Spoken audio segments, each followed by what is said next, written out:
Okay, so we're going to record the answers to the lab and kind of an explanation of each slide as we're putting these things together. Our first molecule was CH4. CH4 is methane made all over the place. So you put the carbon in the middle with 4 valence electrons, and for these 4 valence electrons, and then you have a hydrogen attached to each of those valence electrons.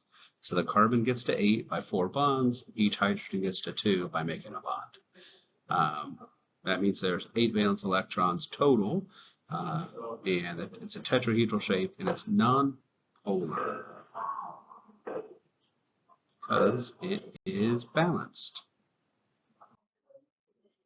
Methane's produced in large part by cows, and that's an awkward picture. Next one was nitrogen. Nitrogen is got 5 valence electrons. If it has 5 valence electrons, it's going to need to make 3 bonds. So each nitrogen bonds to the other nitrogen 3 times. There isn't really a central atom here when there's just 2 atoms like this. We still say that the shape is linear, even though it's not a shape. It also really doesn't have an angle. It's definitely non-polar because both sides of the molecule are the same. Nitrogen makes up most of the air you breathe, 78%. It's very unreactive because those 3 bonds are strong and hard to break. I think this one might be next in your sheet, methylene chloride. Methylene chloride, you have carbon in the middle. Carbon has 4 valence electrons, so it needs to make 4 bonds, 1, 2, 3, 4. Chlorine starts with 7, it needs to make 1 bond. Afterwards, we end up with a tetrahedral shape. And because it's tetrahedral, the chlorines aren't actually opposites of each other. They're actually at an angle from each other. So at this angle, you have chlorines. At this angle, you have hydrogens. This is one of the ones that really helps if you've built a model so you can realize why it's polar versus non-polar.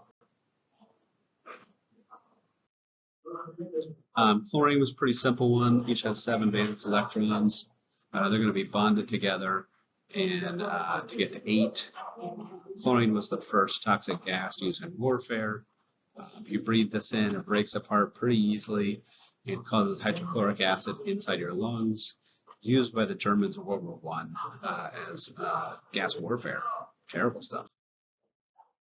Methanol, CH3OH. So here's my drawing over here on the right. Got the carbon between 3 hydrogens and the oxygen.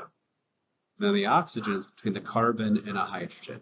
You can almost see in the way it's written, CH3OH, that you're going to have OH on one side and CH3 on the other side, and then they're connected together. This one also has 2 shapes. The carbon is tetrahedral because the carbon is going in 4 directions. My oxygen, unfortunately, the answer is covered up. The oxygen is actually a bent shape. It's going in 2 directions, but it has those extra electrons which would bend the shape. And we have ethylene. Ethylene has 2 carbons and 4 hydrogens. This is one of the ones where you want to think about symmetry. So you spread the hydrogens out, 2 on one side, 2 on the other side. You put the carbons in the middle, and you start to make your connections. You have hydrogen to carbon, hydrogen to carbon, hydrogen to carbon, hydrogen to carbon. And after that, the hydrogens, the carbons start off with 4. And if this one has 2 bonds, it's now only at 6. So it's going to need more electrons to get to the octet. So it actually double bonds between the 2 carbons. A double bond creates a unique molecule, small molecule, it's non-polar and a gas. Ethylene is often used, given off by fruits and vegetables. And if it doesn't actually get released, it'll cause the fruits and vegetables to ripen quickly.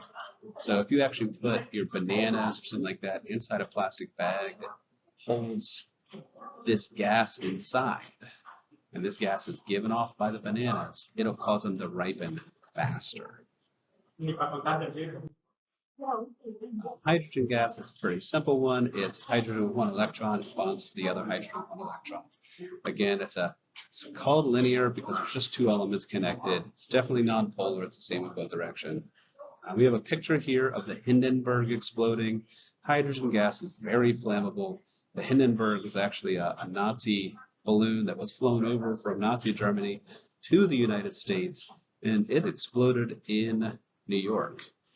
It's an interesting period in history where we're like, hey, why don't the Nazis come see us? But a rather weird moment in history, too. The next one I have here is CH2O. So I put carbon in the middle because it only has 4 electrons, 4 valence electrons, so it's going to need the most bonds. Remember, if it has 4 valence electrons, it needs 4 bonds. A hydrogen can only give it 1 bond, and the other hydrogen can only give it 1 bond. So it's going to have to double bond to that oxygen to finish it off. This name of this formula, CH2O, is formaldehyde. It's a very dangerous molecule that's used to preserve dead bodies, things like that. Here again, C2H2, think about symmetry. Your hydrogen only needs 1 bond, put it on the outside, but don't put them both on the same side, spread them out, go for symmetry. So put 1 hydrogen on each side and connected them to a carbon, and then I thought about how could I get those carbons to connect and finish it off. I had to make 3 bonds. Afterwards, we have bonds in both directions, and they're straight up, so it's linear. And that works very well.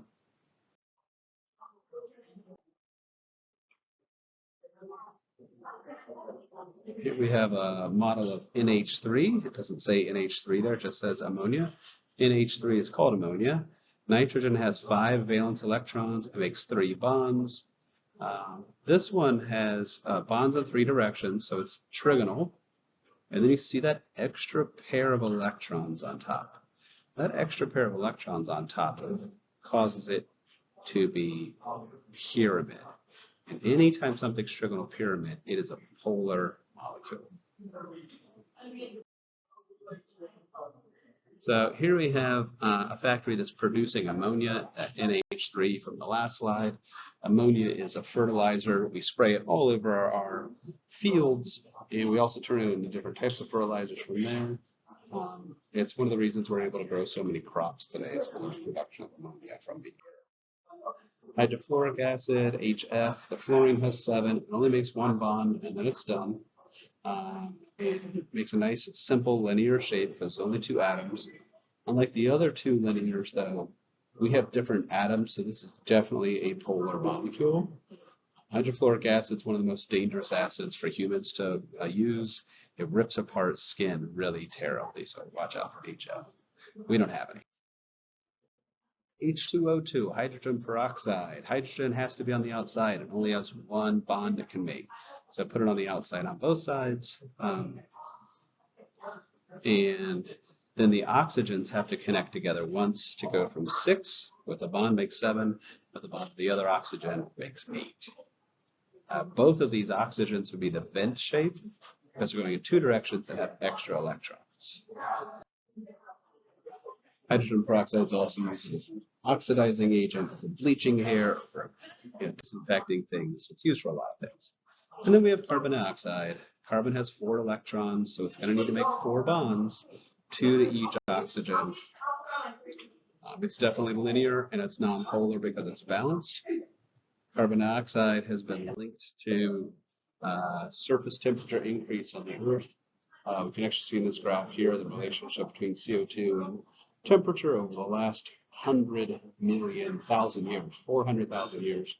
There seems to be a direct relationship. As CO2 goes up, so does the temperature of the Earth. And the last one is ethane. Again, carbons are on the outside, hydrogens are on the outside, carbons are connected down the middle. To get the carbons to 8, we did have to make 1 bond between the 2 carbons. Hope that wasn't too fast for you.